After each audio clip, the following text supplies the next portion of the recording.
우리 하나님은 의인 99보다도 죄인 한 사람이 회개하고 돌아오는 것을 더 기뻐하시는 분이라고 성경은 말씀합니다. 의인을 덜 기뻐하신다, 그런 말씀이 아니고 잃은 양을 애타게 찾으시는 목자의 마음, 집을 나간 탕자가 다시 돌아오기를 간절하게 기다리시는 그런 아버지의 마음인 것입니다. 디모데전서 2장 4절에는 우리 하나님 아버지의 소원을 기록하고 있습니다. 하나님은 모든 사람이 구원을 받으며 진리를 아는데 이르기를 원하시느니라. 아멘. 이것이 하나님의 소원입니다. 모든 사람이 구원을 받는 것, 그리고 구원을 받은 성도들이 진리를 배워서 진리를 아는 데까지 이르는 것, 이것이 하나님 아버지의 소원입니다. 하나님의 이 소원이 이루어지기 위해서는 반드시 절대적으로 필요한 곳이 있습니다. 바로 교회입니다. 교회는 어떤 곳입니까? 교회는 하나님의 이 소원을 이루어 드릴 수가 있는 곳이 바로 교회입니다.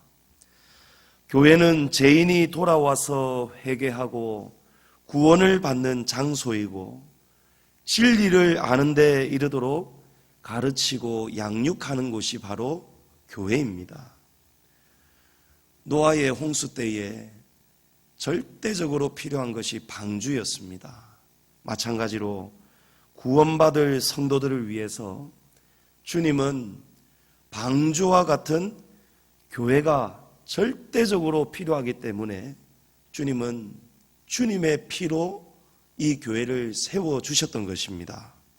28절 말씀에 교회는 바로 하나님이 자기 피로 사신 곳이다 라고 말씀합니다.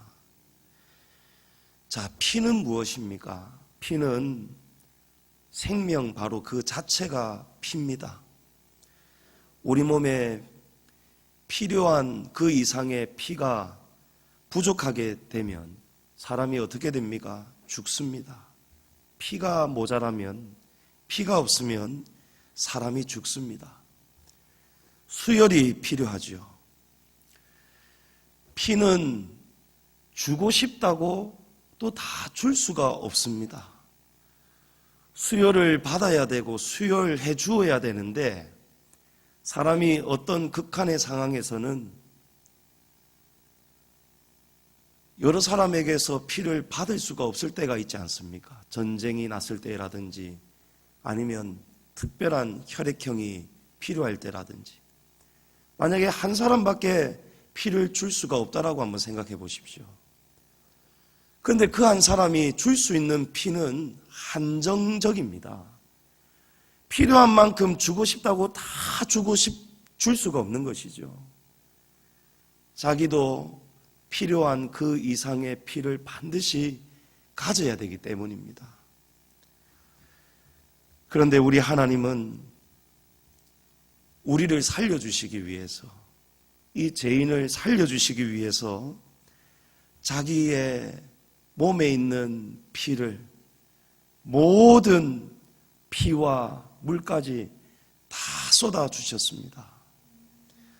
하나님의 본체시요 말씀이 육신이 되어 이 땅에 내려오신 예수 그리스도, 우리 예수님께서 십자가에서 피를 다 쏟아주시고 죽으심으로 저와 여러분이 구원을 받게 된 것이고, 그 피로 말미암아 주님이 세우신 것이 바로 교회라는 것입니다.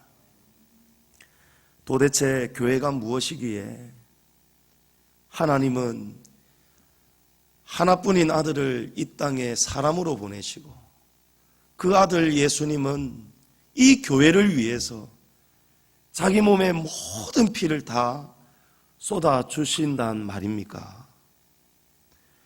교회가 없이는 하나님의 소원이 이루어질 수가 없기 때문입니다. 교회가 없이는 죄인이 돌아올 곳이 어디에도 존재하지 않기 때문입니다. 영혼을 사랑하고 영혼을 불쌍히 여기고 영혼을 살리고 영혼을 구원할 수 있는 유일한 곳이 오직 교회밖에 없기 때문입니다. 우리 진올람 성도님께서 소천하셨지요. 제가 이 말씀을 묵상하면서 정말 교회는 주님이 그 주님의 값진 피를 다 쏟아주신 만큼 교회는 주님에게 정말 귀한 곳이구나 라는 것을 제가 깨닫는 겁니다. 하나님은 택정함을 받은 성도들을 이미 알고 계십니다. 돌아오는 시간, 그 때는 우리는 다 다르지만 하나님은 때가 되면 그 택한 백성을 하나님은 돌아오게 하시는 거예요. 그래서 오늘도 우리 하나님 아버지는 탕자가 돌아오기를 기다리고 계시는 것입니다. 근데 탕자가 돌아오려면 집이 있어야 되잖아요. 우리 어떤 분들의 사연을 보니까요, 가족을 잃어버린 거예요. 자녀가 집을 나간 거예요. 근데 사정이 생겨서 집을 이사해야 됩니다. 집을 떠나야 되는 거예요. 집이 때로는 강제 철거를 당할 위기도 당하지 않습니까? 그런 사연들이 있더라고요. 죽을 힘을 다해서 그 집을 지키는 사연들이 있더라고요. 왜 그렇습니까? 그 집이 그 자리에 그대로 존재해야 집을 떠난 우리 가족이 돌아올 수 있기 때문입니다. 오늘날에야 스마트폰이 있고 여러 가지 방법이 있겠지만 그런 방법이 전혀 없을 때 이 장소의 개념, 이 집의 개념은 얼마나 중요한지 모릅니다. 진올람 성도님께서 한평생 우상을 섬기셨지 않습니까? 그런데 때가 되니까 하나님 아버지의 품으로 돌아오는 시간이 다가오는 거예요. 우리 장로님 권사님을 통해서 안태강 성도님 부활 주일날 전도 축제를 맞아서 처음 나오실 때, 그때 너무 서로 평생의 친구지기로 지내오신 진올람 성도님이 따라 나오셨단 말이에요. 그런데 그것이 시작이 되어서 하나님을 아버지라고 영접하게 될 줄 누가 알았겠느냐 말이에요. 여러분, 교회는 바로 그런 곳입니다. 교회가 없으면은 죄인이 돌아올 곳이 없다는 것입니다.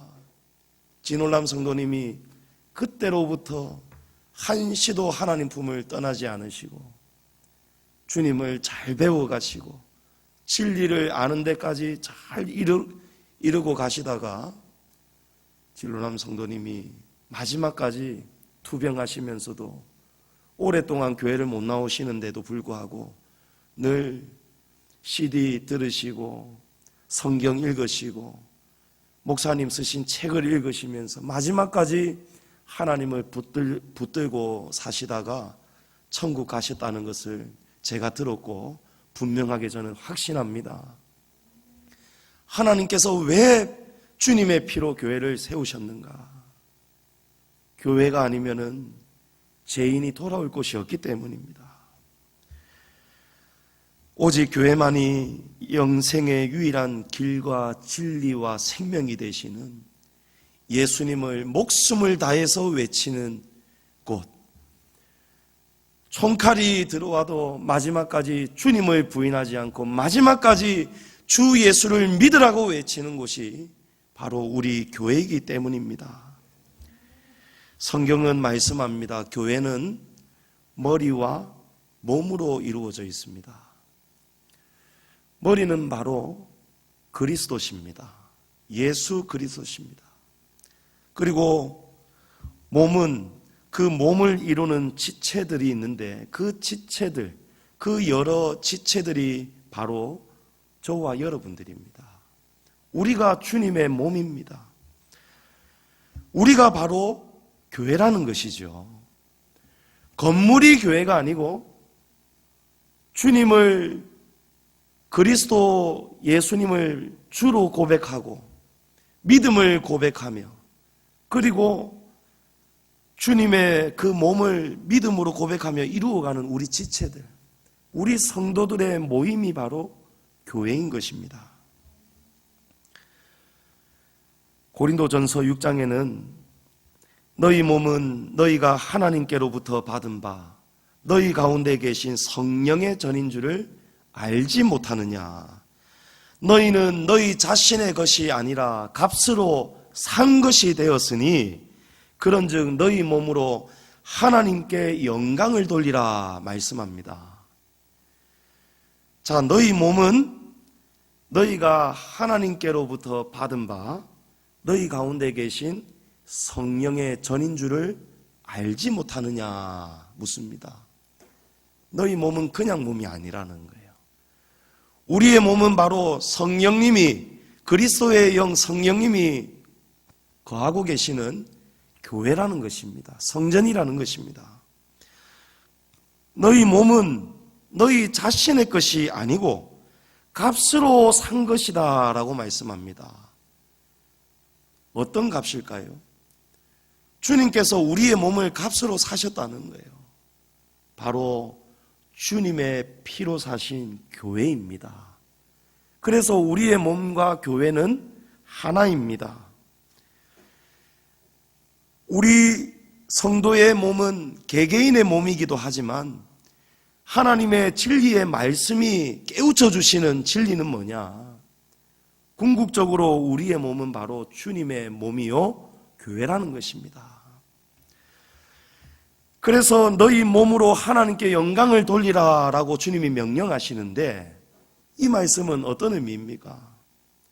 우리가 도덕과 윤리적으로 하나님의 말씀의 율법을 잘 지키며 살아라 이런 말씀만을 의미하는 게 아니에요.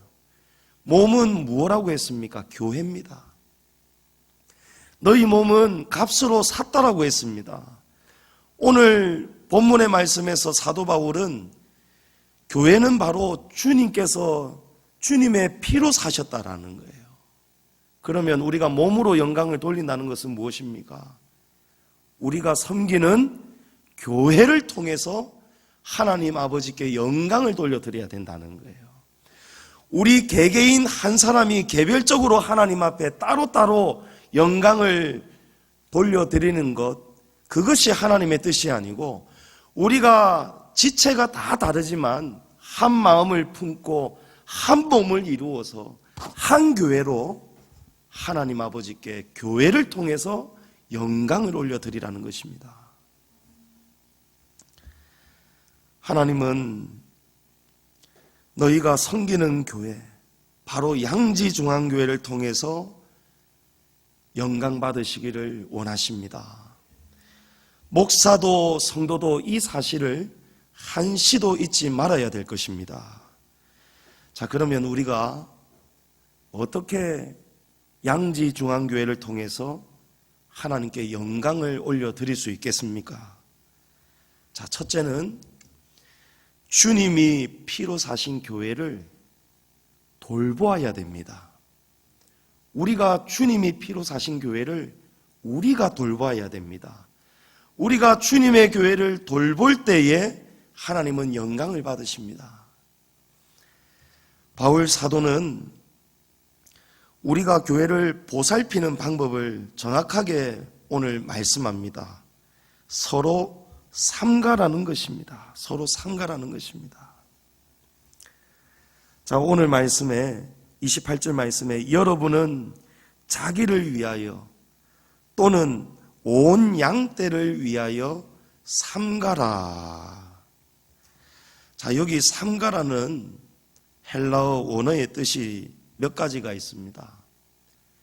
삼가다는 것이 무엇이냐? 집중하라, 전력하라, 관심을 가져라, 조심하라, 이런 뜻을 가지고 있습니다. 그리고 이 삼가라는 헬라어 문법을 보면 현재 명령법입니다. 현재 명령법이에요. 그러니까 주님이 주님의 교회를 온 양떼를 위해서 삼가라는 이 말씀을 우리가 과거로 끝나는 게 아니고 현재형으로 지속적으로 주님께서 우리에게 주시는 명령이라는 것입니다. 우리는 살아있는 동안에 우리 양지중앙교회를 위해서 끊임없이 삼가야 됩니다. 주님의 교회를 집중해야 되고, 전력하는 건 뭡니까? 전력. 모든 힘을 쏟는 것입니다. 양지중앙교회에 집중을 해서 모든 힘을 쏟고, 마음과 힘과 정성을 다 쏟고, 관심을 가지는 것, 그것이 바로 주님의 교회를 돌보는 것입니다. 우리 성도들은 주님이 피로 사신 교회를 사랑해야 됩니다. 교회를 진심으로 존귀하게 여기고 감사로 섬겨야 됩니다.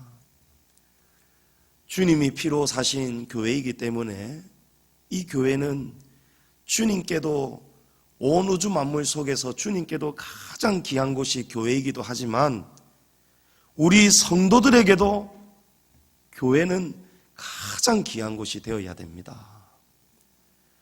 아메리카 신대륙을 건너갔던, 메이플라워호를 타고 건너갔던 영국의 청교도들이 미국 땅에 도착하자마자 가장 먼저 무엇을 했습니까? 교회를 건축합니다. 그 다음에 학교를 짓고, 그 다음에 마지막으로 자기들의 집을 지은 것입니다. 여러분, 살아가는 가치관이 분명해야 됩니다. 우리 성도들은 살아가는 목적이, 가치관이 세상과 구별되어야 됩니다. 세상은 자기 집을 먼저 짓습니다. 자기밖에 모릅니다. 그러나 우리는 살아도 주를 위해 살고, 죽어도 주를 위해 죽어야 되는 주님의 것입니다. 너희 몸은 너희의 것이 아니고 값으로 산 것이 되었으니 너희 몸으로 하나님께 영광을 돌려드려라. 여러분, 이 말씀을 기억하시기 바랍니다. 오늘날의 미국은 좀 다릅니다마는, 미국이 어찌하여서 세계의 강대국이 되었겠습니까? 미국은 가장 먼저 항상 주님의 교회를 삼가였기 때문입니다.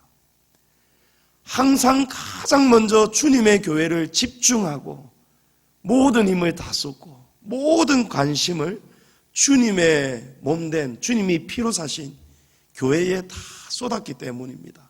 삼가였기 때문입니다. 어제 어떤 권사님을 한번 제가 만났는데, 이 권사님께서 제가 인사를 건네는데 저를 보자마자 제 앞으로 성금성금 다가오시면서 막 울먹이세요. 마치 어린아이처럼. 목사님, 정말 내일 우리 못 옵니까? 예, 권사님. 너무 안타깝고 죄송합니다. 저는 주중에도 그렇고 특히 주일에도 그렇고 기도의 자리에 나와야 제가 살 수 있는데, 말씀을 들어야 제가 힘을 얻는데, 사악한 영이, 귀신이 막 들락날락거리면서 괴롭힌다는 것을 본인은 아신다는 거예요. 그래서 한순간도 주님 품을 떠나서는 자기는 못 산다는 겁니다. 언제까지 목사님 우리 모이지 못합니까? 권사님, 이번 주일도 그렇고 돌아오는 성탄절도 그렇고 27일 주일도 그렇고 이렇게 지금 현재로서는 모일 수가 없습니다. 그런데 28일 기점으로 사회적 거리두기 단계가 해제가 되지 않으면, 오히려 유지가 되거나 격상이 되어버리면 우리가 더 이렇게 모이지 못할 수도 있습니다 하니까 권사님이 얼마나 낙심하시면서 얼마나 마음을 아파하시는지 몰라요. 또 그런가 하면 어느 집사님은 또 저한테 전화가 오셨어요. 그러면서 목사님, 저는 내일 좀 가면 안 되겠습니까? 이러시는. 집사님, 조금만 참읍시다. 조금만 참읍시다. 아마 지금 이 자리에 계시지 않지만 각 가정에서 처소에서 예배를 드리시는 우리 성도님들의 마음도 다 똑같을 것입니다. 여러분, 교회가 바로 그런 곳입니다. 우리가 평소 때는 잘 모르는 거예요. 교회가 이렇게 귀하고 교회가 이렇게 필요한 곳이라는 것을 우리가 평소 때는 잘 모를 수 있습니다. 그러나 이런 때에 여러분, 교회는 어떤 곳이라는 것을 우리가 가슴 깊이 깨달으실 수 있어야 됩니다. 주님의 교회를 사랑하셔야 되는 거예요. 우리가 성도로서 어느 때든지 무시로 나와서 기도하고 모이고 서로 교제하고 말씀을 듣고 말씀을 먹고 주님 앞에 같이 두 손 들고 경배드리며 이 자리에서 우리가 예배 드릴 수 있던 그 순간, 여러분, 그 순간이 얼마나 하나님께서 우리에게 주신 큰 은혜였다는 것을 우리가 뼈저리게 깨달으셔야 되는 거예요. 교회가 얼마나 많습니까? 이 땅에 교회가 얼마나 많습니까? 그런데 주님이 우리 각자에게 맡기신 교회는 따로 있다는 것을 우리가 기억해야 됩니다. 주님은 우리에게 양지중앙교회를 삼가도록 섬기도록 우리에게 주님이 허락해 주신 교회입니다. 그것을 우리 성도들이 깨달으셔야 돼요. 한시도 잊으시면 안 되는 거예요. 하나님이 우리 각자에게 섬기라고 주신 교회는 따로 있습니다. 우리에게 맡겨주신 주님의 교회는 바로 우리 양지중앙교회입니다. 아주 오래전에 우리 교회가 어려움을 겪을 때에 하나님께서 기도하는 한 사람을 통해서 내가 한 달 내에 건축하는 집사를 양지중앙교회에 보내줄 것이다 라는 말씀을 주셨어요. 감동을 주셨어요. 그런데 정말 한 달이 되기 전에 어떤 집사님 부부가 교회에 오셨는데 나중에 알고 보니까 그분이 하시는 일이 건축하는 일이셨어요. 여러분, 사람은 모를 수 있지만 하나님은 분명하게 알고 우리를 인도해 가신다는 것을 믿으시기 바랍니다. 하나님은 주님이 피로 사신 교회의 머리는 바로 그리스도시라고 하셨습니다. 몸은 머리를 따라가야 되는 거예요. 몸이 자기 마음대로 돌아다닐 수가 없습니다. 성도가 스스로가 교회를 무슨 아이스크림 고르듯이 고를 수가 없다는 거예요. 하나님께서 우리 각자에게 인도하시는 그 교회에서 우리는 그 자리를 지키면서 삼가야 된다는 것입니다. 이것이 하나님 아버지의 뜻입니다. 교회를 우리가 쉽게 생각한다는 것 두려운 일입니다. 우리가 때로는 시험 들고 여러 가지 일들 겪으면서 관계 때문에 어떤 문제 때문에 주님의 교회를 자기가 스스로 결정해서 떠날 때가 있습니다. 자기가 결정하면 안 됩니다. 하나님의 허락을 구해야 되는 거예요. 하나님이 정말 기뻐하시는 뜻인가를 우리가 볼 수 있어야 됩니다. 그것이 바로 분별하는 지혜입니다.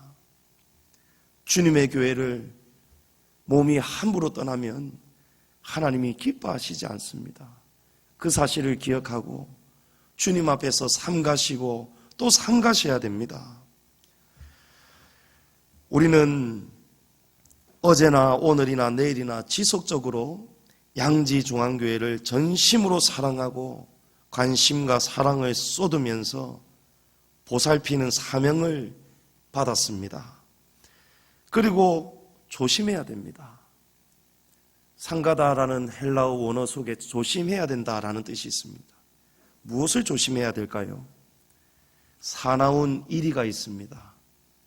사나운 이리가 교회를 해방하고 우리 성도들을 해치지 않도록 우리 교회와 성도들을 아끼고 서로 조심해야 되는 거예요. 바울은 자신이 떠난 뒤에 사단이 에베소 교회를 해방할 것이다. 그러니 조심하라고 말씀합니다. 29절 30절에 내가 떠난 후에 사나운 이리가 여러분에게 들어와서 그 양떼를 아끼지 아니하며 또한 여러분 중에서도 제자들을 끌어 자기를 따르게 하려고 어그러진 말을 하는 사람들이 일어날 줄을 내가 알고 있다 말씀합니다. 우리 성도님들은 각자가 자기의 마음을 잘 지키시고 조심하셔야 됩니다. 이것이 얼마나 중요한지 모릅니다. 사단은 교회를 무너뜨리고 양의 생명을 빼앗아 죽이는 것이 목적입니다. 그래서 양들을 죽이기 위해서는 어떻게 해야 됩니까? 양들을 목자에게서 떼어놓아야 됩니다. 양들 사이에 분란이 일어나게 해야 됩니다. 그래서 우리가 마음을 잘 지켜야 되는 거예요. 항상 사단이 쓰는 제일 첫 번째 방법은 목회자와 목자와 양들 사이를 이간질을 시키고 서로 사랑하지 못하게 하고 속을 좁게 만들어버리고 오해하게 만들고 그런 것입니다. 그리고 어그러진 말로 분란을 일으킵니다. 어그러진 말이 무엇이냐니까 어그러진 말은 진리의 반대말입니다. 진리를 쫓아가지 않고 진리가 아닌 사람의 말을 따르게 하는 것, 이것이 어그러진 말입니다. 사도 바울이 정확하게 말하죠. 또한 여러분 중에서도 제자들을 끌어 자기를 따르게 하려고 어그러진 말을 하는 사람들이 있다는 거예요. 어그러진 말, 바로 사람의 말입니다. 우리 성도들은 사람의 말장난을 가지고 사람의 말을 가지고 자기의 세력을 키워가면서 자기를 따르는 무리를 형성해서는 절대 안 됩니다. 이것은 하나님께서 아주 악하게 여기시는 악 중의 악입니다. 성도는 진리를 따라가야 되는 거예요. 한 교회를 위해서 한 진리를 따라가야 되는 거예요. 주님의 말씀을 따라가야 됩니다. 목회자를 따라가야 되는 거예요. 목자를 따라가야 됩니다. 그런데 목자가 아닌 성도들 가운데에서 누군가가 몇 곳에서 일어나가지고 마치 고린도 교회처럼 바울파, 아볼로파, 게바파, 그리스도파 이렇게 자기 파당을 만들어버리는 거예요. 어그러진 말을 가지고 하는 겁니다. 사람은 어리석습니다. 그래서 진리의 말을 따라가다가도 팔이 안으로 굽는다고 조금 더 가깝고 조금 더 친하고 조금 더 자기에게 잘해주고 그런 사람의 말을 어그러진 말인지도 모르고 그냥 따라가는 거예요. 성도 여러분, 진리를 따라가셔야 되는 거예요. 지금처럼 교회와 성도들이 여러 가지 위기를 만나고 어려움을 당하는 때에 우리는 교회를 위해서, 온 성도들을 위해서 삼가야 합니다. 주님이 우리에게 명령하시는 거예요. 주님이 피로 사신 교회에 집중하여라, 전심을 다하여라, 관심을 가져라, 그리고 조심하여라. 성도 여러분, 원수마귀 사단을 조심하시고 우리 가운데 누구라도 교회의 방향과 전혀 다른, 목회자의 방향과 전혀 다른 그런 방향을 어그러진 말로서 친하다고 그 사람들을 인도하는 자가 일어나지 않도록, 그런 때에도 우리가 그런 잘못된 길을 따라가지 않도록 여러분 늘 삼가시고 조심하시기를 주님의 이름으로 부탁드립니다. 28절에 보면 성령님께서 이 사명을 우리에게 주시면서 하나님이 자기 피로 사신 교회를 보살피게 하셨느니라 라고 합니다. 이 말씀은 성령님께서 우리를 지금 지켜보고 계시다는 말씀입니다. 우리가 양지중앙교회를 삼가고 있는지, 집중하고 전심을 다하고 관심을 가지고 있는지, 조심하고 있는지, 어그러진 말을 하는 누군가는 없는지, 진리의 길을 잘 따라가고 있는지 성령님이 매 순간 우리를 지금 살피고 계시다는 것입니다. 영적으로 우리가 늘 깨어 있기를 축복합니다. 우리는 영적으로도 주님의 교회를 이렇게 잘 보살펴야 되지만 실제로 우리가 모이는 이 장소도 우리가 사랑해야 됩니다. 양지중앙교회 이 장소, 이 건물, 주님의 물질, 주님의 모든 귀한 집기들까지도 우리가 소중히 여길 줄 알아야 됩니다. 며칠 전에 날이 좀 추워지면서 옥상에서 4층 내려가는 수도관이 터져버렸어요. 주중에 마음이 제가 무거웠습니다. 이 일을 해결해야 되는데 다른 사람을 사서하면은 부탁을 하면은 분명히 또 돈이 적지 않게 들 텐데, 근데 또 우리 양지중앙교회는 관리를 하시고 수고하시는 우리 김상수 집사님 계시지 않습니까? 근데 김 집사님이 요즘 너무 바쁘신 거예요. 근데 제가 어저께 홍승표 집사님에게 집사님 이런 일이 있는데 혹시 김상수 집사님 시간 되시면은 이거를 좀 해결할 수 있겠습니까? 제가 이 고민을 털어놓았더니 홍 집사님이 김 집사님한테 통화를 해가지고 목사님, 집사님 바빠가지고 퇴근이 좀 늦는데 5시 넘어서라도 교회 와가지고 우리 둘이서 작업하기로 했습니다 라는 거예요. 그래서 제가 말렸습니다. 아유, 그렇게는 안 됩니다, 집사님. 왜냐하면 요즘 5시 넘어가면 깜깜해집니다. 그리고 낮에도 추운데 5시 넘어가면 너무 추워지는 거예요. 옥상에서 밖에서 떨면서 일을 하셔야 되는데 제가 너무 걱정이 돼서 그렇게 하지 말라고 했어요. 차라리 내일이나 점심때 이후에 조금 따뜻한 시간이 될 때 하면 좋겠다 하였는데 얼마 되지 않아서 제가 교일 마치고 집에 가서 설교 준비하고 있는데 전화가 또 오신 거예요. 홍승표 집사님에게. 목사님, 방금 김상수 집사님하고 저하고 작업 다 완료했습니다 이러는 거예요. 제가 얼마나 감사한지 몰라요, 마음이. 목회자의 근심이 사라지는 거예요. 주님의 교회가 수도관이 터져가지고 물이 줄줄줄 새고 있어가지고 어쩔 수 없이 강제로 수도를 닫아버렸거든요. 물을 사용하지 못하고 있었어요. 근데 집사님들이 그거를 깨끗하게 수리를 하고 사진을 딱 제게 보내오시는데 제가 집사님 너무 감사합니다, 너무 고맙습니다 인사하니까 우리 집사님이 목사님 그런 말씀 마십시오. 이 일은 당연히 우리가 해야 되는 일입니다 라는 거예요. 얼마나 제 마음이 흡족하고 기쁘고 감동을 받고 감사했는지 모릅니다. 하나님 아버지의 마음은 더 기쁘셨을 거라고 저는 믿습니다. 여러분, 이렇게 주님의 교회를 돌보셔야 됩니다. 우리 성도님들 모두가 주님의 교회를 늘 삼가시기를 주님의 이름으로 부탁드립니다. 자, 두 번째로 주님이 피로 사신 교회는 바른 진리의 말씀을 가르치고 훈계해야 됩니다. 여러분, 훈계라는 말 어떻게 들리십니까?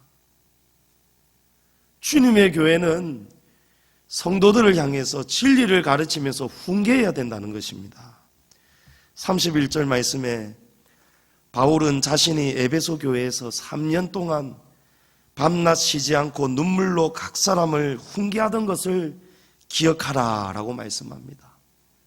사도 바울이 3년 동안 밤낮 쉬지 않고 눈물을 흘리면서 에베소 교회 성도들을 훈계하였다라는 것을 기억하라는 것입니다. 목회자는 어떤 사람입니까? 성도들을 훈계하는 사람입니다. 성도들이 사단의 미혹을 이기는 방법, 물리치는 방법은 오직 하나님의 말씀의 능력 외에는 없습니다. 예수님도 광야에서 마귀에게 시험 받으실 때에 하나님의 말씀으로 물리치셨습니다. 목회자는 우리 성도들이 하나님의 말씀으로 세상을 이기고 살아내고 악한 영과 싸움에서도 이길 수 있도록 하나님의 말씀의 능력을 가질 수 있도록 목회자는 성도들에게 주님의 진리의 말씀으로 훈계해야 되는 것입니다. 훈계라는 헬라어 원어가 누데테오라는 단어입니다. 이 단어의 뜻은 부적절한 행동을 못하게 하다, 그리고 부적절한 행동을 피하도록 충고하다, 이런 뜻을 가지고 있습니다. 예수님은 베드로에게 부활하신 다음에 찾아가셔서 3번 같은 말씀을 3번 하셨습니다. 내 어린 양을 먹이라, 내 양을 치라, 내 양을 먹이라 3번 말씀하셨습니다. 양에게는 아주 큰 약점이 하나가 있습니다. 그 약점이 뭐냐면 앞을 잘 못 봅니다. 양의 시력이 굉장히 약실하고 합니다. 제가 아직도 한 10몇 년도 더 전에 보았던 뉴스가 인상적이라서 아직도 기억이 나는 거예요. 호주의 어느 절벽에서 양의 우두머리가, 양무리 가운데에서도 앞장서서 가는 양의 우두머리가 있는데, 이 양 우두머리가 길을 잘못 들어서 가지고 낭떠러지로 떨어지는 거예요. 근데 이 양들은 시력이 약해가지고 멀리 보지 못하고 겨우 앞에만 조금 보고 앞에 가는 다른 양의 꼬리만 보고 그냥 쫄쫄쫄 따라가는 거예요. 리더 양이 떨어지니까요, 그 뒤로 양들이 줄줄이 그냥 다 떨어지는 거예요. 그만큼 양의 시력이 안 좋다는 거예요. 이사야서 53장에는 우리는 다 양 같아서 각기 제 길로 갔다라고 말씀합니다. 우리 성도들도 양과 같아서 앞을 잘 보지 못할 때가 있습니다. 육신의 눈은 밝을지 몰라도 영적으로 진리를 바르게 분별하지 못할 때가 많이 있습니다. 자주 있습니다. 신앙생활 모태신앙이고 10년, 20년 중직자여도 때로는 우리는 양과 같기 때문에 각기 제 길로 잘못 갈 때가 종종 있다라는 것입니다. 양은 목자를 벗어나면 안 됩니다. 그러면 위험합니다. 사나운 이리와 늑대의 공격을 받을 수밖에 없습니다. 영혼이 위태롭고 위험합니다. 그런데 하나님께서 양에게 큰 약점, 시력이 약한 약점을 주시면서도 또 제일 큰 장점 하나를 주셨어요. 그게 뭔지 아십니까? 귀가 밝다는 거예요. 양은 멀리서도 목자의 음성을 들을 수 있는 귀가 있다라는 것입니다. 양이 목자를 벗어나서 잘못된 길을 가고 있을 때, 그렇게 위태로울 때에는 양은 목자의 음성을 듣고 빨리 돌아와야 됩니다. 목자의 음성이 들리는 쪽을 향해서 양은 방향을 틀어야 삽니다. 부적절한 행동을 못하게 하는 것, 피하도록 충고하는 것, 이것이 훈계인데, 성도들은 목회자로부터 이런 훈계를 들어야 산다는 것입니다. 우리 성도들이 부적절한 행동을 하지 않도록, 부적절한 길로 가지 않도록, 그릇된 길로 가지 않도록 목회자를 통해서 하나님이 훈계하여 주실 때, 하나님의 진리의 말씀으로 가르쳐 주실 때, 그때에 그 음성을 듣고 돌아와야 된다는 것입니다. 그래야 삽니다. 그래야 우리 성도들의 영혼이 안전합니다. 목회자는 우리 성도들을 위험한 길에서 안전한 길로 인도해야 되는 사명을, 막중한 사명을 가지고 있습니다.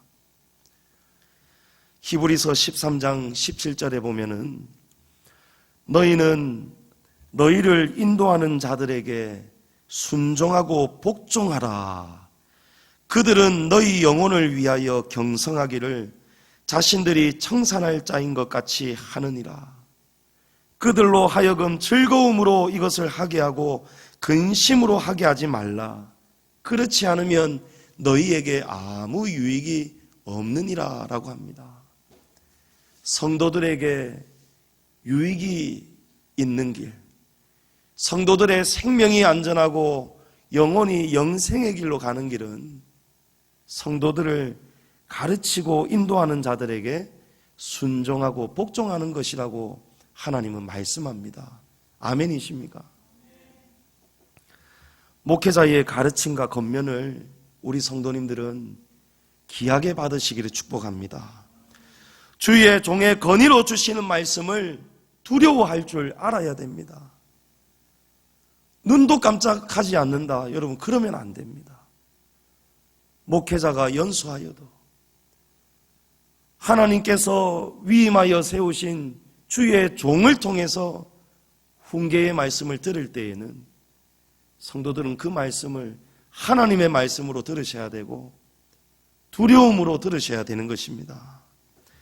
그리고 말씀을 받을 때에는 아멘으로 받으셔야 됩니다. 아멘은 참되고 진실합니다. 내가 믿습니다. 지당합니다. 내가 그렇게 되기를 원합니다. 이런 뜻이에요. 때로 하나님의 말씀은 주의 종이 권면하는 훈계가 받아들이기 힘이 들고 어려울 때가 있습니다. 내가 가고 싶은 길을 주의 종이 막아설 때가 있습니다. 지금은 우리 교회를 떠나가신 어느 집사님입니다만은 그 집사님이 제게 상담을 했던 적이 있습니다.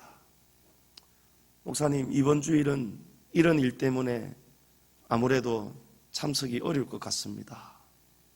그래서 제가 권면을 드렸습니다. 집사님, 하나님은 그 길을 기뻐하지 않으십니다. 그 일이 주님이 명령하신 이 말씀의 진리보다도 더 중요하지가 않기 때문에 집사님, 그렇게 안 해야 됩니다. 분명하게 제가 말씀으로 훈계해 드렸습니다. 그런데 그 집사님이 시원하게 대답하지 않고 돌아가시고는 결국 자기의 뜻대로 하시더라고요. 제 마음이 너무 아프고 무거웠습니다. 그리고 그 집사님이 왜 그런 결정을 했는지 알고 있습니다. 저에게도 그런 모순이 있었고 우리 누군가에게 다 그런 모순이 있었다라는 것입니다.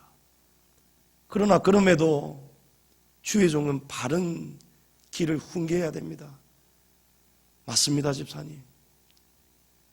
제 가정에서도 똑바로 하지 못하였던 적이 있었습니다. 제가 많은 애를 썼습니다. 그러나 경우는 좀 달랐던 거예요. 경우는 좀 달랐던 거예요. 주일 본 예배에 대해서 그렇게 한 적은 없었기 때문에 경우는 좀 달랐던 거예요. 주의 종이 성도들에게 당연히 본이 되어야 됩니다. 100% 온전해지기를 저는 간절히 원하고 몸부림치고 있습니다. 그러나 주의 종도 때로는 하나님 앞에 죄를 지을 때도 있고 실수할 때도 있습니다. 그런데 성도들은 주의 종의 혹 그런 불완전한 모습, 온전하지 못한 그런 모습을 혹 보았다 할지라도 목사님이 안 하는 것을 못하는 것을 우리에게 하라고 이래라 저래라 할 수 있습니까? 이렇게 말하면 안 된다는 거예요. 목회자는 목회자대로 하나님 앞에 훈계를 받아야 됩니다. 그리고 회개해야 되고 고쳐야 됩니다. 그러나 목회자가 자기가 잘못했기 때문에 성도들이 들어야 할 말씀을 목회자가 감추어 버린다든지 입을 닫아버리면 그 종은 하나님 앞에서 더 악한 죄를 짓는다는 것을 우리 성도들이 알아주셔야 되는 거예요. 진리의 말씀을 따라가야 됩니다. 목사의 말을 따라가는 것이 아니고 목사의 삶을 따라가는 것이 아니고 하나님의 말씀, 진리의 말씀을 따라가셔야 삽니다.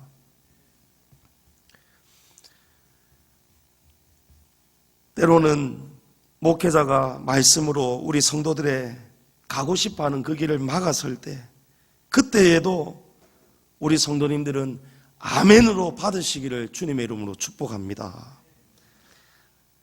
아멘은 뭔지 아십니까? 아멘은 하나님의 진리의 말씀을 받아먹는, 떠먹을 수 있는 숟가락이 바로 아멘입니다. 우리의 마음에 아멘이 나오지 않는데, 우리의 입에서 아멘이 나오지 않는데 어떻게 그 말씀이 감동으로 우리 안에 들어갈 수가 있겠습니까? 사람이 왜 반응이 없습니까? 가수가 노래할 때 왜 반응이 없습니까? 감동이 없기 때문입니다. 내가 그 가수를 별로 안 좋아하거나 그 노래가 나와 별로 상관이 없다라고 느끼기 때문이에요. 그런데 어떤 가수의 노래를 들을 때 맞다, 저 노래 가사가 너무 내게 위로가 된다, 내게 필요한 노래다, 막 그럴 때 어떻게 됩니까? 눈물이 나죠. 환호가 나오죠. 박수가 나오죠. 여러분, 반응이 나와야 되는 거예요. 하나님은 우리에게 그런 반응할 수 있는 신경을 다 심어주셨다는 거예요. 하나님의 말씀을 들을 때에 듣기 좋은 말씀만 아멘 하시는 것이 아니고, 받아들이기 힘든 말씀도, 훈계의 말씀도 아멘으로 잘 받아들이시기를 주님의 이름으로 축복합니다. 잠언 1장 7절에 보면 여호와를 경외하는 것이 지식의 근본이거늘 미련한 자는 지혜와 훈계를 멸시한다라고 말씀합니다. 여러분, 미련한 길을 가시면 안 돼요. 하나님은 호세아 선지자를 통해서 내 백성이 지식이 없으므로 망한다라고 했습니다. 내가 지식을 버렸으니 나도 너를 버릴 것이다. 내가 내 하나님의 율법을 잊었으니 나도 내 자녀들을 잊어버릴 것이다. 하나님이 말씀하셨습니다. 여러분, 하나님의 훈계, 하나님의 말씀을 버리면 안 됩니다. 그러면 망합니다. 아담과 하와가 하나님의 말씀을 버렸기 때문에 망했습니다. 선악을 알게 하는 나무는 먹지 말아라. 먹는 날에는 정녕 죽을 것이다. 그런데 아담과 하와가 하나님의 이 말씀을 버렸던 것입니다. 여러분, 훈계를 멸시하면 안 됩니다. 성도들은 목회자의 지도를 잘 따라주셔야 됩니다. 교회를 섬길 때에도, 구제할 때에도, 구제를 하는 방법까지도, 봉사를 할 때에도, 충성할 때에도 성도들이 자기 마음대로 하면 안 돼요. 목회자의 지도를 반드시 받아야 됩니다. 에베소서 4장 11절 이하에 그가 어떤 사람은 사도로, 어떤 사람은 선지자로, 어떤 사람은 복음 전하는 자로, 어떤 사람은 목사와 교사로 삼으셨으니 이는 성도를 온전하게 하여 봉사의 일을 하게 하며 그리스도의 몸을 세우려 하심이라 라고 합니다. 이 말씀이 중요합니다. 하나님께서 왜 목사를 세워주셨느냐? 하나님께서 교회의 목사를 왜 담임하게 하셨느냐? 이는 성도를 온전하게 하기 위함이라는 거예요. 온전하게 하여 봉사의 일을 하게 하기 위함이라는 것입니다. 무슨 말입니까? 성도가 봉사할 때에 온전한 방법을 찾을 수 있도록 목회자를 세우셨다는 거예요. 그렇게 될 때에 그리스도의 몸을 세우시기를 원하신다는 것입니다. 몸이 뭐라고 했습니까?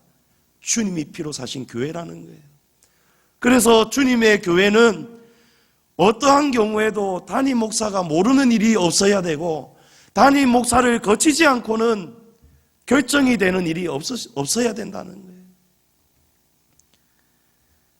구제를 하는 방법을 우리 성도들이 잘 알고 있으면서도 때로는 사람의 방법을 가지고 할 때도 있어요. 그러나 목회자는 그렇게 하면 안 됩니다. 구제는 오른손이 하는 일을 왼손이 모르게 해야 됩니다. 구제는 여러 사람이 막 의논해가지고 결정하고 그렇게 하면 안 됩니다. 성경의 진리를 가지고 목회자가 훈계를 하는 것입니다. 그러면 그 방법에 성도들은 따라주셔야 되는 거예요. 너희를 인도하는 자들에게 순종하고 복종하라는 말씀을 아멘으로 받으셔야 되는 거예요. 봉사를 할 때에도, 충성을 할 때에도 목회자가 계속해서 관심을 가지고 지도하는 그런 부분을 우리 성도들은 관가해서는 안 되고 하나님의 음성으로 들으시고 잘 따라가셔야 됩니다. 그래야 하나님 앞에서 은혜와 복을 받는 것입니다. 성도 여러분, 바른 진리의 말씀으로 훈계를 잘 받으시기를 축복합니다. 온전한 성도 되셔서 영혼이 잘 되고 범사가 잘 되는 복을 누리시기 바랍니다. 시간이 갔습니다마는 마지막 한 가지를 나누고 설교를 최대한 짧게 마무리할 수 있도록 하겠습니다. 자, 마지막은 주님이 피로 사신 교회는 사랑을 나누는 교회가 되어야 됩니다. 바울은 에베소 교회에서 사역할 때 오늘 말씀해 보면 아무의 은이나 금이나 의복을 탐하지 아니하였고 도리어 자기 손으로 수고하여 얻은 물질로 동력자들을 섬겼고 어려운 성도들을 돕기까지 하였다라고 합니다. 사도 바울은 에베소 교회로부터 생활비나 다른 지원을 받는 것을 지향하고 자비랑으로 자기의 사역을 순수하게 했다라는 것을 지금 말씀하는 것입니다. 그러나 이 말씀을 잘못 오독하는 사람들이 있습니다. 마치 모든 목회자가 사도 바울처럼 이렇게 사역해야 된다라고 주장하는 그런 사람들도 있습니다. 그러나 사도 바울의 에베소 교회에서의 사역은 특수한 사역이었다는 것을 성경은 말씀합니다. 바울은 도리어 고린도전서 9장에 보면은 성전의 일을 하는 이들은 성전에서 나는 것을 먹으며 제단에서 섬기는 이들은 제단과 함께 나누는 것을 너희가 알지 못하느냐. 이와 같이 주께서도 복음 전하는 자들이 복음으로 말미암아 살리라 명령하셨음을 기억하라 라고 말씀합니다. 또 예수님은 제자들을 주님의 종으로 파송하시면서 마태복음 10장에 보면 너희 전대에 금이나 은이나 동을 가지지 말고 여행을 위하여 배낭이나 두버롯이나 신이나 지팡이를 가지지 말라. 이는 일꾼이 자기의 먹을 것 받는 것이 마땅하노라 라고 주님 말씀하셨습니다. 주님의 교회는 중요합니다. 이 부분이 주님의 교회는 목회자가 생활비를 성도들에게서 받는 것이 아니고 교회의 머리가 되시는 주님께로부터 받는다는 것을 알아야 됩니다. 목회자는 성도들의 종이 아니고 주님의 종이기 때문입니다. 그래서 목사도 이 사실을 알고 사역해야 되고 성도들도 이 사실을 알고 주님의 교회를 섬겨야 되는 것입니다. 왜 성도들이 물질 때문에 시험 들고 그렇게 합니까? 내 돈이라고 생각하는 거예요. 내가 준다라고 생각하는 거예요. 목회자, 교역자들, 생활비, 필요한 것들 내가 준다라고 생각하는 거예요. 그러니까 때로는 생각이 다르고 그런 경우에는 아까워하는 거예요. 그것 때문에 시험 드는 거예요. 바울이 교회에 전하고자 하는 메시지는 35절 말씀입니다. 35절 말씀에 범사에 여러분에게 모본을 보여준 바와 같이 수고하여 약한 사람들을 도우라는 것입니다. 주님의 교회는 수고를 통해서 우리의 수고를 통해서 약한 사람들을 돕는 것이 주님이 피로 사신 교회라는 것입니다. 교회가 물질이 어려워지고 약해지면은 사역이 소극적일 수밖에 없습니다. 해야 할 일을 못하게 되거나 줄이게 되거나 염려하게 되는 거예요. 그러나 어떠한 형편이든지 주님의 교회는 약한 성도들과 이웃을 도와야 됩니다. 그런데 교회가 이 사역을 감당하려면 무엇보다도 무엇이 필요합니까? 물질이 필요합니다. 도울 수 있는 힘이 있어야 되는 거예요. 목회자가 주님의 일에 온전히 전념할 수 있는 것, 그래서 세상에서 다른 기업을 구하지 않고 오로지 주님의 교회를 위해서 성도들을 위해서 봉사하고 섬기며 기도하며 말씀의 사역을 전할 수 있는 것, 여러분 다 무엇입니까? 우리 성도들의 그 사랑과 섬김이 없이는 불가능한 일이지 않습니까? 구약시대 때에도 레위인들이 성도들이 11조를 주지 않았기 때문에 생활에 어려움이 왔기 때문에 그 직무를 버리고 생업을 찾아서 떠날 수밖에 없었다는 거예요. 그래서 그 피해는 고스란히 누구에게로 돌아갔습니까? 바로 성도들 자신에게로 돌아가는 거예요. 목자를 잃어버리는 것입니다.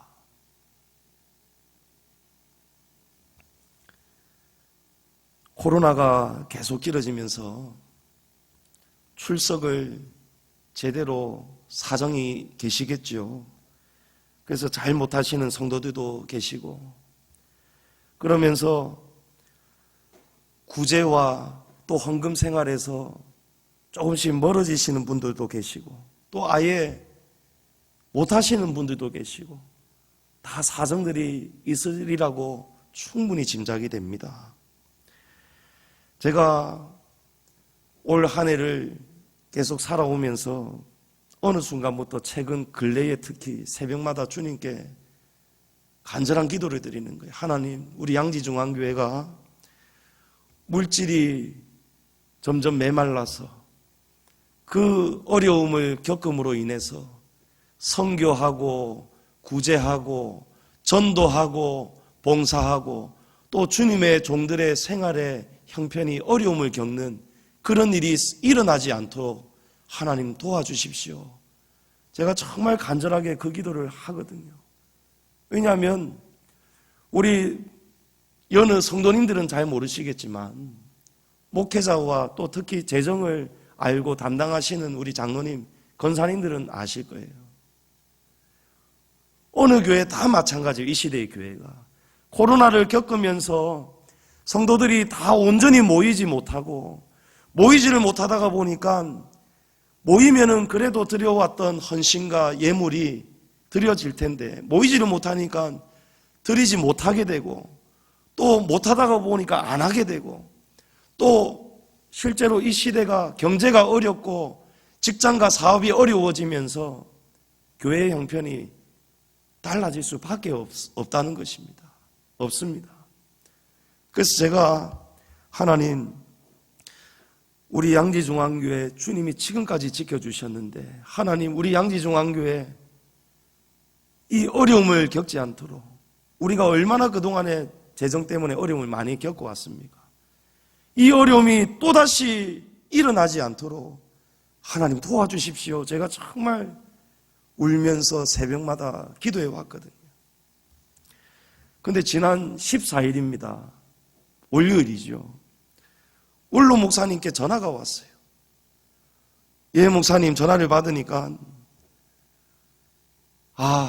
인근 교회에 어느 집사님께서, 이 집사님 아마 여러분 누군지 대충 짐작하실 거예요. 우리 어려울 때마다 주차장 살 때도 그렇고 항상 우리 교회에 큰 힘이 되어주시고, 원로 목사님과 사모님 어려울 때 교회에서 제대로 사례비 못 받으실 때에 다른 교회 출석하시는데도 소문을 듣고는 남의 가정 가사 도우미 하시는 분인데도 불구하고 그 당시 때도 적지 않은 물질로 목사님, 사모님 생활비 쓰시라고 위로해 주시던 바로 그 고마운 집사님이에요. 그 집사님이 목사님께 연락이 오셨는데 자기가 잘 알고 있는 어느 지인이 있는데 이 집사님이 어려운 교회들을 너무 안타까워한다는 거예요. 코로나 겪으면서 교회들이 참 어려운 교회들 많을 텐데 근데 이분이 그렇게 어려운 교회에 있으면은 그냥 듣고만 흘리지 않고 어떻게든지 많든지 적든지 꼭 돕는다는 거예요. 마음이 너무 아프기 때문에. 그래서 이 집사님께서 그분에게 우리 양지중앙교회 이야기를 했다는 거예요. 그럴 거면은 우리 양지중앙교회 이런 교회가 있는데 좀 도와주면 좋겠다. 그러고는 연결이 되어서 목사님께 연락이 왔는 거예요. 그분이 우리 교회 재정구좌를 좀 가르쳐 달라고 한다는 것입니다. 그리고는 나중에 그분이 다시 원로 목사님께 연락이 와서 목사님 정말 죄송합니다. 큰 힘이 되어야 될 텐데 제가 너무 부끄럽습니다. 조금이나마 도움이 되었으면 좋겠습니다. 송금을 하였습니다. 하길래 목사님께서 제게 송금이 되었는지 한번 확인해 보아라 하시길래 제가 보았더니 500만 원이 지난 월요일 날 그분으로부터 입금이 된 거예요. 그럼 500만 원 결코 적은 금액 아니죠. 예.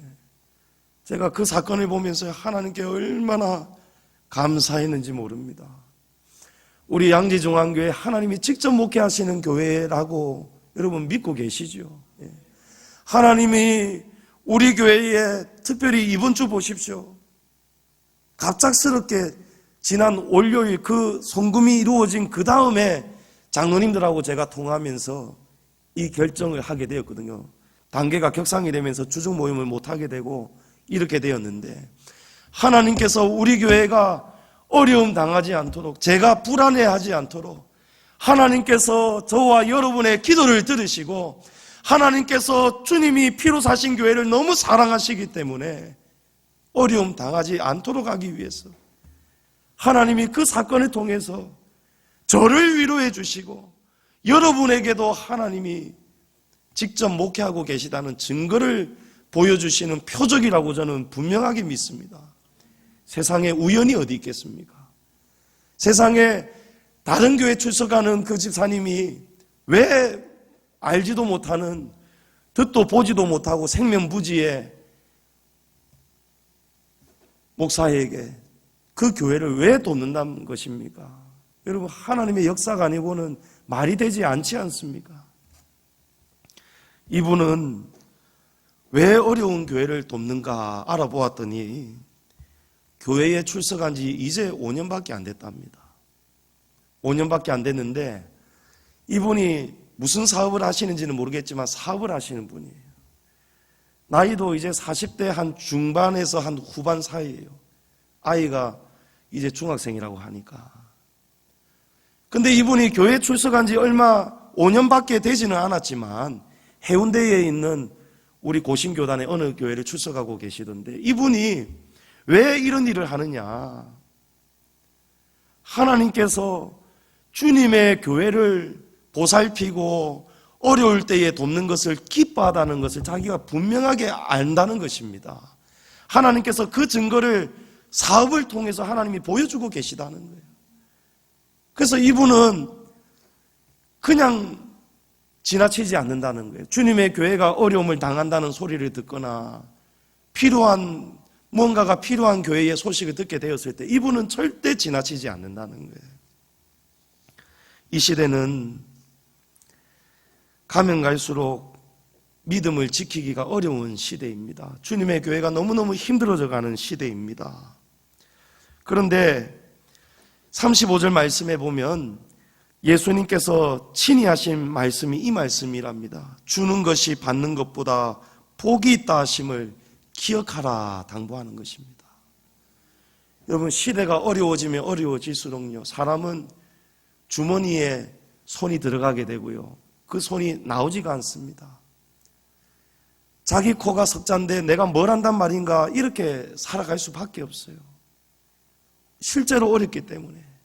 그러나 주님은 이 어려운 때에 주님의 교회를 돌봐라는 거예요. 우리는 물질을 얼마나 벌었느냐가 중요하다라고 생각할지 모르겠지만 주님은 우리가 물질을 어디에 어떻게 사용하였느냐, 많든지 적든지 간에 너희가 이 물질을 가지고 주님이 피로 사신 교회를 어떻게 돌보고 섬겼느냐, 주님은 그걸 지금도 지켜본다라는 것입니다.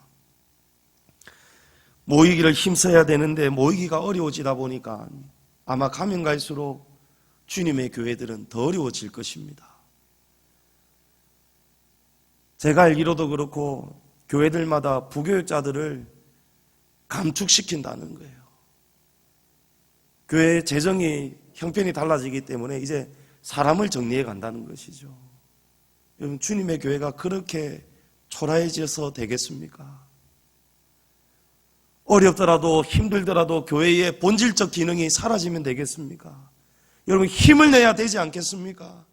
우리가 주님이 왜 교회를 피로 사셨습니까? 교회를 위해서 성도를 섬기게 하셨을까요? 아닙니다.